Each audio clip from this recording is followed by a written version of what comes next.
শফিক ভাই, the Hindu professor ইউনুসকে একটি প্রশ্ন করেছিল যে এই সরকারের কোনো ইসলামপন্থী এজেন্ডা আছে কিনা, অথবা সেটি এগিয়ে নেওয়ার মতো ডক্টর প্রফেসর ইউনুসের প্যানেলে উপদেষ্টা পরিষদে কেউ আছে কিনা। সেই প্রশ্নের সাথে উনি উত্তর দিয়েছেন যে যারা আছেন তাদের ব্যক্তিগত ক্যালিবার, অতীত, নারী অধিকার কর্মী।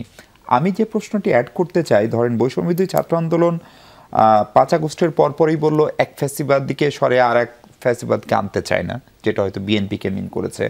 জাতীয় পার্টিকে নিষিদ্ধ করার দাবি উঠেছে। বাম যে দলগুলো আওয়ামী লীগের সঙ্গে এলাই ছিল তাদেরও বিচার প্রক্রিয়া শুরু হয়েছে। একটি রাজনৈতিক দলকে নিয়ে কোনো প্রশ্ন উঠছে না, সেই রাজনৈতিক দলটি জামাতে ইসলাম, এবং তাদের ভাবমূর্তিও তাদের আচরণে কথাবার্তায় ধারণা করা হচ্ছে অনেক বেশি তারা গেইন করছে। ফলে এটার সঙ্গে কি এই সরকারের কোনো রাজনৈতিক, আমি আগে বলেছি আমাদের কাজটা ফ্যাসিলিটেটর, আমরা কোনো ইজম এসে ইম্পোজ করছি না যে আমি এইটা পার্সু করছি, আমি ওইটা পার্সু করছি। আপনি 100 দিন তো গেল, 100 দিনে আমাদের আপনি যেই অর্ডারগুলো হয়েছে, যে কাজগুলো আমরা করেছি, আপনার কি মনে হচ্ছে একটা কাজ দেখাতে পারবেন যে আমরা একটা ইসলামিস্ট এজেন্ডা প্রমোট করছি? একটা কাজ দেখান যে এই এজেন্ডা ইয়ে করছেন, বা আমাদের অ্যাডভাইজাররা এই জিনিসগুলো প্রমোট করছেন। আমি তো দেখি না। আমি তো প্রত্যেকটা ক্যাবিনেট মিটিংয়েই তো থাকি।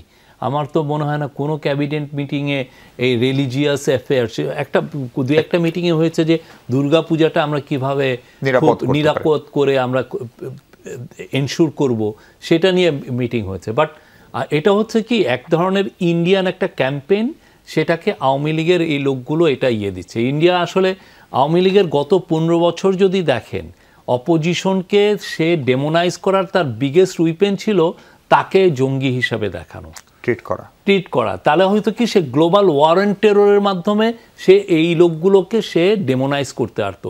তার লেজিটিমেসি, তার ভয়েসটা কেড়ে নেওয়া যায়। আপনাকে যদি আমি প্রমাণ করতে পারি যে আপনি জঙ্গি ফিলোসফি ওন করেন বা করেন, তাহলে হয় কি আপনার কথা আমি কেড়ে নিই, আপনার তখন এই সোসাইটিতে বা এই সমাজে আপনি তখন দাঁড়াতেই পারেন না। এইটা ছিল তাদের পলিটিক্স।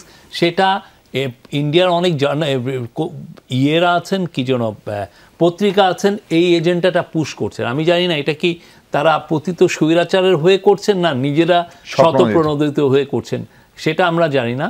বাট আমি আবারও বলি, আমাদের কোনো ধরনের কোনো ইজম ইম্পোজ করার কিছু নাই। আমরা কোনো ইজম নিয়েও আসি নাই।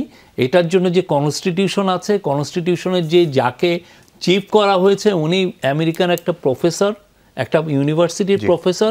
তাদেরকে আপনারা দেখেন, তাদের যারা যারা আছেন, যতগুলো মেম্বার আছে, তাদের প্রত্যেকের ব্যাকগ্রাউন্ড দেখেন, বা এই যে যারা যেই অ্যাডভাইজারি প্যানেল আছে তাদের প্রত্যেকের ব্যাকগ্রাউন্ড দেখেন। তারা এই ধরনের এজেন্ডা প্রমোট করেছেন কিনা, তাদের 24 জন তো আছে।